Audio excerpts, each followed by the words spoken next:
अनाज चुराने के जुर्म में भूरे और रीमा को पूरी रात बाहर ठंड में बिताने की सजा सुनाई गई थी। भूरे जी, मुझे तो बहुत ठंड लग रही है। आपकी गलती की वजह से मुझे भी आपके साथ बाहर बैठना पड़ रहा है। मुझे माफ कर दो रीमा, मेरी वजह से तुम्हें ये सब झेलना पड़ रहा है। मुझे लगा था हम ढेर सारा अनाज चुरा कर आराम से यहाँ पर रहेंगे, लेकिन सब उल्टा हो गया। अब आगे से मैं ऐसी गलती कभी नहीं करूँगा। मीनू मौसी, इस जंगल में कितनी ठंड पड़ती है।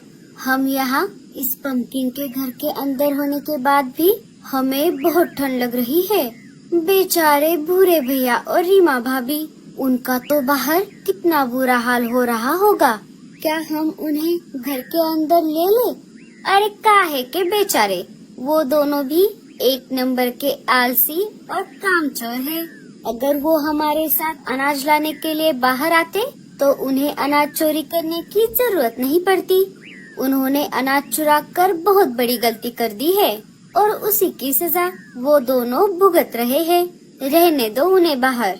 अगर तुझे भी उनके साथ बाहर रहना है तो तू भी जा सकती है। अरे नहीं नहीं मीनू मौसी, मैं तो ऐसे ही बोल रही थी। चलो अब हम सो जाते हैं, मुझे बहुत नींद आ रही है। टूनी और मीनू मौसी सो जाती है। अजी, इस जंगल में तो हमारे जंगल से भी ज्यादा ठंड पड़ती है। हम पंछी इतनी ठंड को नहीं झेल सकते। हाँ लाडो, लेकिन हम और कर भी क्या सकते हैं। हम हमारे जंगल वापस भी नहीं जा सकते, क्योंकि वहाँ पर शिकारी पंछी डेरा डालकर बैठे हैं। जब तक वो वहाँ हैं, हमें यही रहना होगा। मम्मी, हमें बहुत ठंड लग रही है। लाडो और बल्लू अपना कंबल निकालकर बच्चों के ऊपर डाल देते हैं। अगर हम सारे पंछी उस दिन पीछे न हटते हुए सब एकजुट होकर उन शिकारी पंछियों का सामना करते, तो आज हमें ऐसे भागकर यहाँ आकर नहीं रहना पड़ता। वो तो हर बार की तरह इस बार भी घूंगा मौसी ने हमारी मदद कर दी, नहीं तो हम बाहर ठंड में मर जाते। अरे ओ मेरे प्राणनाथ, इतनी रात को ये खिड़की के पास बैठकर मन ही मन क्या सोच रहे हो? क्या आपको नींद नहीं आ रही? अरे कुछ नहीं गोरी, मुझे नींद नहीं आ रही थी, इसलिए मैं खिड़की के पास बैठा हूँ। अरे खुद का नहीं तो नहीं, कम से कम मेरा और जग्गू का तो सोचो। एक तो बाहर इतनी ज्यादा ठंड पड़ी है और उसमें आप खिड़की खोलकर बैठे हो। अब जल्दी से खिड़की को बंद करो और चुपचाप सो जाओ। कालू खिड़की बंद कर देता है। तीनों सो जाते हैं। थोड़ी ही देर में सुबह हो जाती है। जैसे ही सूरज की पहली किरणें जंगल में फैल गई, घूंगा मौसी बाकी पंछियों के साथ बाहर आ गई। सारे भूरे और रीमा के पास आ जाते हैं। सबने वहां आकर देखा, ठंड की वजह से दोनों जम गए थे। अरे बाप रे, ये क्या हो गया? मुझे तो इनकी हालत देखकर लग रहा है कि ये यहाँ की ठंड को नहीं झेल पाए और ऊपर चले गए। मीनू मौसी, इस सब के जिम्मेदार आप हो। ना आप इनको सजा सुनाती और ना ये रात को बाहर ठंड में रहते। अब देखो ये क्या हो गया। अरे अरे टूनी, कुछ भी क्या बोल रही हो? मैंने कुछ नहीं किया, मैंने तो बस इन्हें सजा सुनाई थी। अब मुझे क्या पता था कि आगे ऐसा होने वाला है। सारे आपस में बड़बड़ा रहे थे। तभी भूरा और रीमा हिलने लगे। उनके ऊपर जमी बर्फ टूटने लगी। अरे साथियों, देखो ये तो जिंदा है। हमें इनके ऊपर गर्म पानी डालना चाहिए ताकि जमी हुई बर्फ जल्दी पिघल जाए। कालू और तोता मिलकर उन दोनों के ऊपर गर्म पानी डाल देते हैं। धीरे धीरे बर्फ पिघल जाती है। भूरे, रीमा, तुम दोनों को सही सलामत देखकर हम सबकी जान में जान आ गई और सारे पंछियों की तरफ से मैं तुमसे माफी मांगती हूँ। हमें तुम दोनों को इतनी कड़ी सजा नहीं देनी चाहिए थी। वो तो ऊपर वाले का लाख लाख शुक्र है कि रात भर ठंड में बाहर रहकर भी तुम दोनों जिंदा हो। हाँ घूंगा मौसी, लेकिन असल में माफी तो मुझे मांगनी चाहिए। टूनी, तुमने बिल्कुल सही कहा। इस सब की जिम्मेदार मैं ही हूँ। भूरे, रीमा, मुझे माफ कर दो। भूरा और रीमा ने शर्मिंदा होकर सिर झुका लिया। गूंगा मौसी, मीनू मौसी, आप दोनों हमसे माफी मत मांगो। आपने हमारे अच्छे के लिए ही हमें सजा सुनाई थी और हमें हमारी गलती का एहसास हो गया है। हमने अनाज चोरी करके बहुत बड़ी गलती कर दी। आप सब हमें माफ कर दीजिए।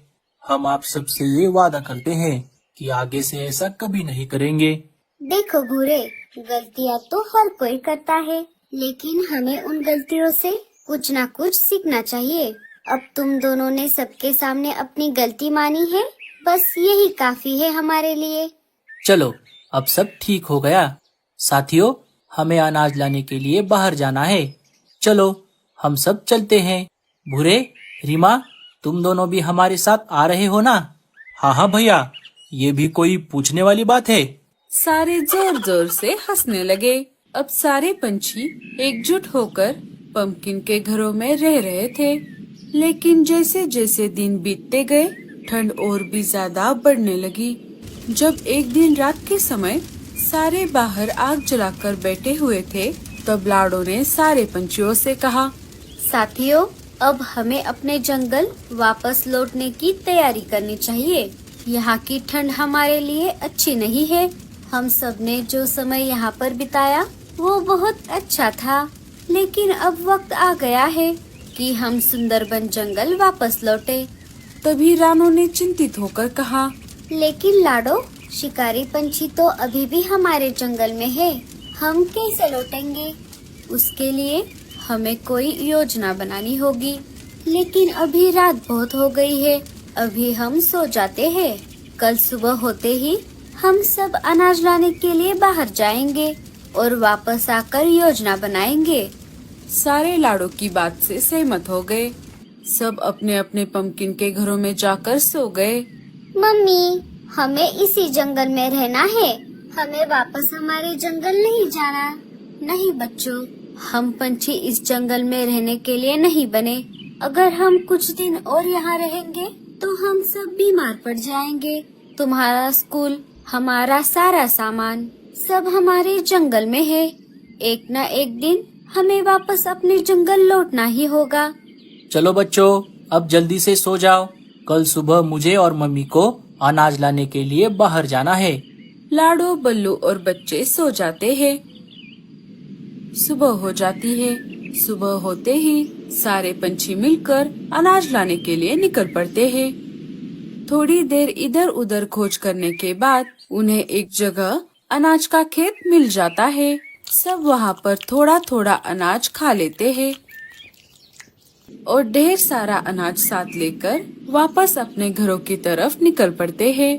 थोड़ी ही देर में सारे अपने घरों के पास आ जाते हैं और जैसे कल रात लाडो ने कहा था, सब एक जगह इकट्ठा हो जाते हैं। बोलो लाडो, हम क्या योजना बनाने वाले हैं?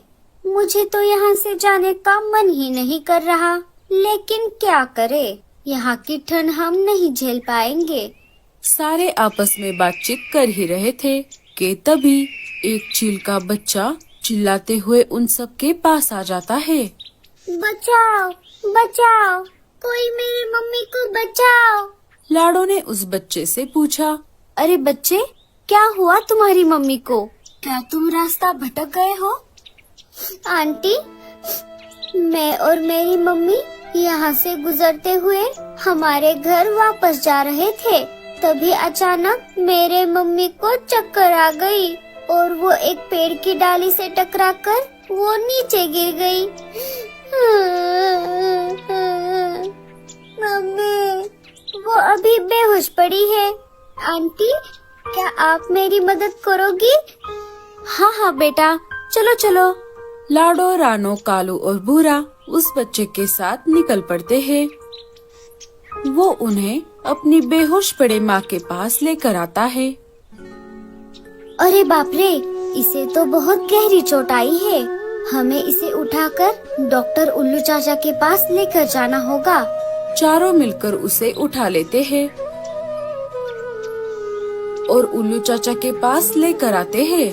उल्लू चाचा समय ना गवाते हुए जड़ी बूटियों की मदद से घाव को भर देते हैं और घाव के ऊपर टाके लगा देते हैं। अभी ये थोड़ी देर बेहोश रहेगी और जब होश में आ जाएगी तब थोड़ी देर आराम करके ये अपने घर जा सकती है। थोड़ी ही देर में उसे होश आ जाता है। मैं कहाँ हूँ? लाडो उसे सारी बात बता देती है।